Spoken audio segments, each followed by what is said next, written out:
Santa Rosalia si festeggia al 4 di settembre ed il festino di metà luglio è soltanto un immenso, bellissimo ex voto popolare per grazia ricevuta. Fu decretato dai sopravvissuti alla terribile peste del 1624.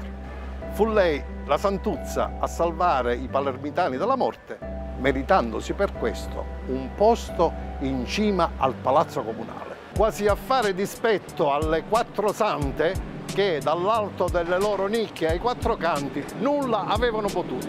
Di Santa Rosalia non abbiamo biografie, ma in certe leggende, più che documenti, ci sono tradizioni. Pare comunque che sia vissuta nel XII secolo a Palermo all'epoca dei Normanni. Qui, all'Olivella, dove ci troviamo, pare che ci fosse stata la casa dei suoi, o l'Immivilla da cui Olivella.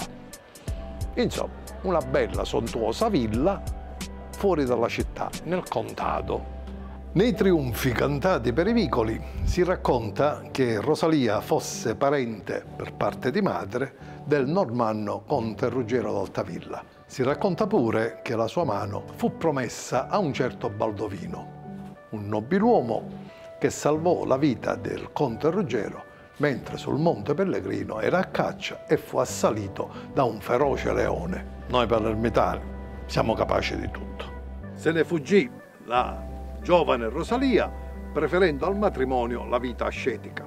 Divenne un'arrumita, una monaca basiliana, e rifugiandosi nella zona della Quisquina, oggi Santo Stefano di Quisquina, in provincia di Agrigento. Lì visse in una grotta, ma a quanto pare l'iscrizione che si trova lì dentro è un falso seicentesco, pare. Più tardi si trasferì sul Monte Pellegrino, a cui all'epoca si accedeva soltanto da questa gola, la Valle del Porco.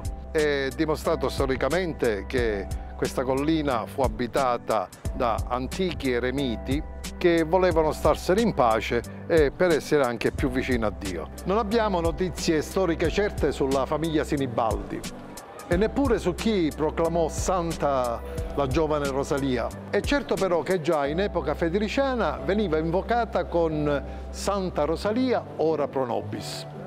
Accontentiamoci di questo.